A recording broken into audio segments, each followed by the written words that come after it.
Welcome to the COLAB. Hey there, I'm Virginia. This is The Hair That Lives on Top, and today we have a very special guest coming to you from our very special space, the Changemaker Space. And I'm Jamie Doran. I'm the Executive Director of Research, Innovation, and Entrepreneurship here at Georgian College.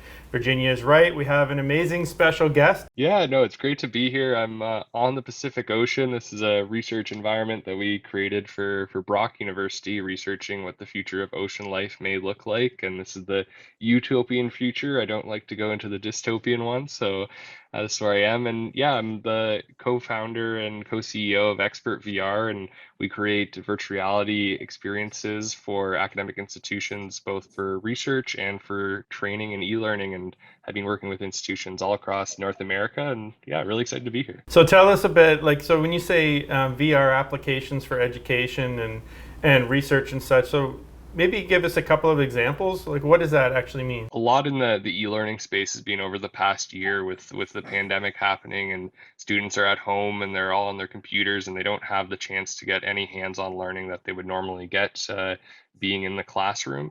And so we've been able to take a lot of experiences, especially around emergency services and soft skills, and build them into virtual reality. So a lot with the emergency services have been with firefighting and police. So on the police side, we've created a crime scene investigation course for a couple different colleges, and now we're building out our own off-the-shelf solution. And students go in there, they have to use their forensic skills to find all of the evidence and figure out what was the crime that happened, whether it was an assault, a murder, a break and enter. There's all kinds of different scenarios that they're put into.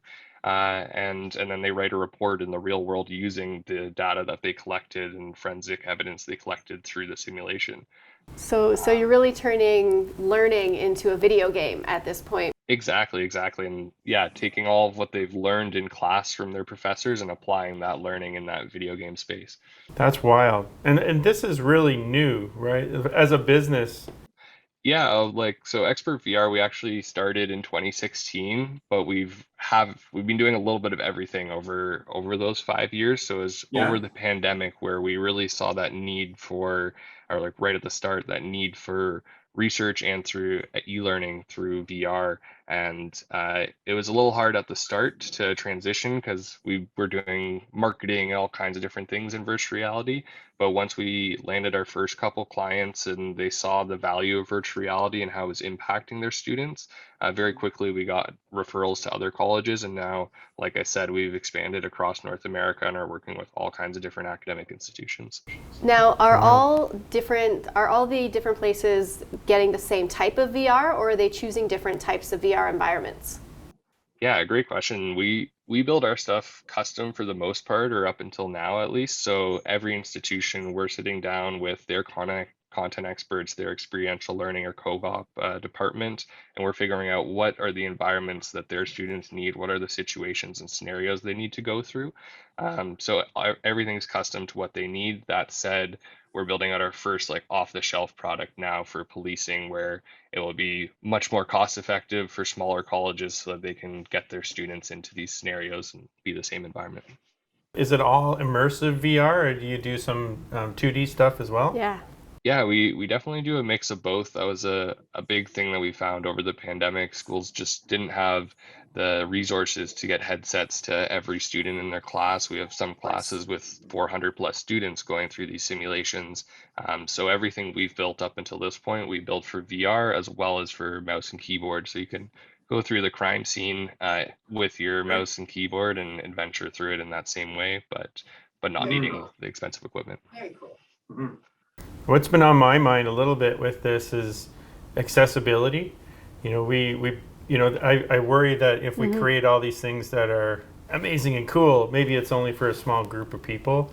And how do we make it so it's accessible to everybody and they can enjoy it and experience and learn? Exactly. For sure. Yeah, it's a huge thing that I know there's a lot of organizations, not-for-profit organizations that we're helping out with that are trying to overcome that issue. And lots of schools are trying to do research and look, how can we not just have the computer and the virtual reality headset option, but inside virtual reality so everyone can have that experience. What are the different pieces of accessibility and functionality that you can have in there so that everyone can experience it? And there's a lot of interesting functionality and options coming out of that research. Yeah, for sure. You know, when it comes to using these virtual reality spaces or metaverse spaces in a work environment, where do you see that going?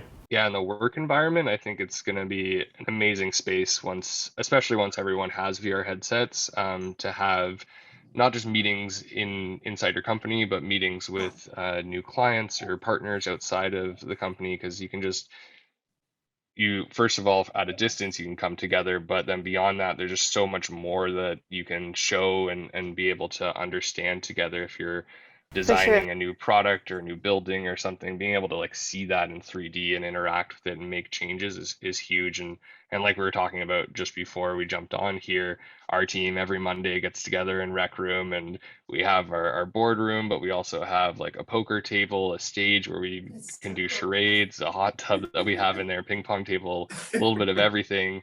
So what do you think the expanse of the metaverse is going to turn into? Because we have, our basic small metaverses, like mini metaverses per company, per space. When do you think that's really going to become an overarching metaverse, like a full universe? Yeah, I think whenever I talk to people about it, I think we're a lot closer than most people think. I think we're 5 to 10 years out.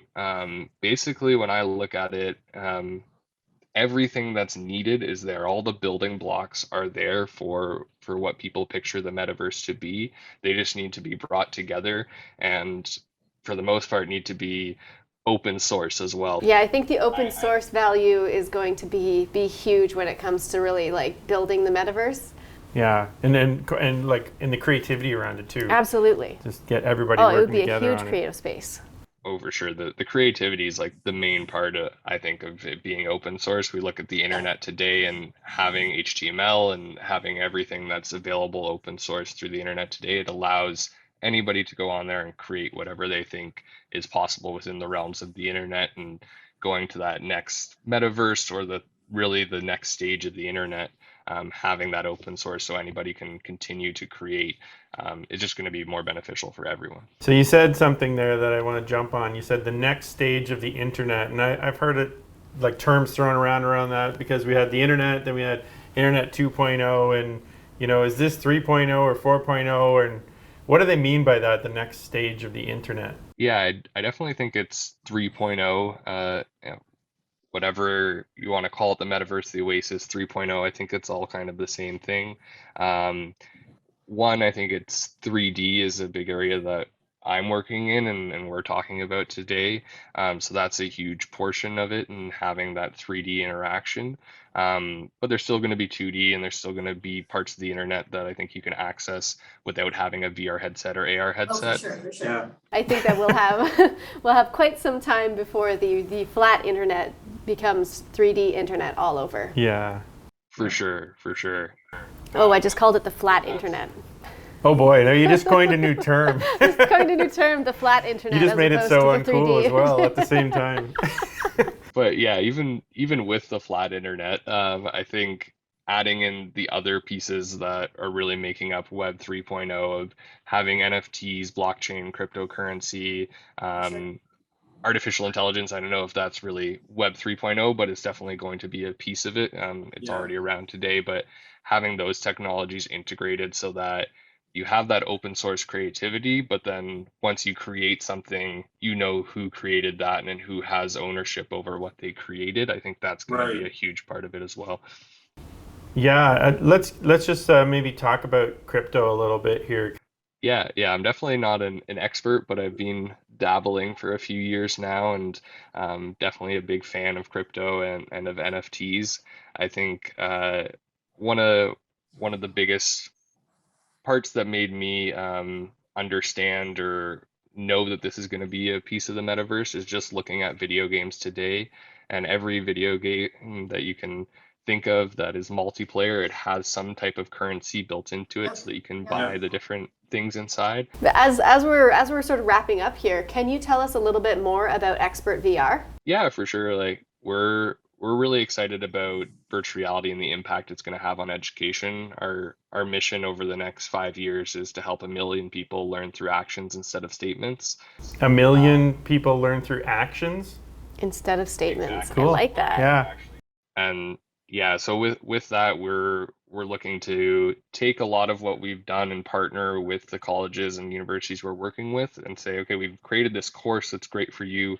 How can we make this into more of a generic course that we have some type of partnership here where now we Yes. can get this out to other countries and places around the world so that they can Oh, that's amazing. learn from this. That's awesome. That's a great way to do it. There's a network of academic institutions and experts like yourself, part of the AR/VR Association, Yeah. and then we're also part of the iLearn group as well, the Canadian chapter.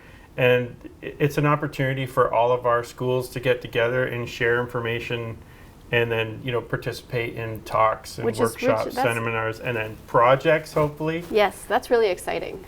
Yeah, it's a great community of people to get involved with, and we're adding new members quite regularly now. And I'm the director of membership services for the Canadian chapter. So if anybody's interested in joining or getting more information, always happy to talk about that as well. It's great to see so many academic institutions looking into immersive technology. yeah, very cool. And Georgian has quite a few members of the AR/VR Association. So I believe I'm one of them. Oh yeah, me too. Me too. So Evan, do you want to do the honors? We're kind of wrapping up now. Do you want to do the honors to say like and subscribe and comment on our video? Of course, yes. Everyone, please like, subscribe, comment, and share everything that Georgian's putting out. They're doing so much amazing work in the immersive learning space and so many other areas. So please check it out. We appreciate you saying that. Thank you so much for being with us today, Evan. It's been an absolute pleasure. And thank you to all our viewers who are joining us for part 2 of our VR series. All right, thanks everyone. Okay, bye-bye. Bye.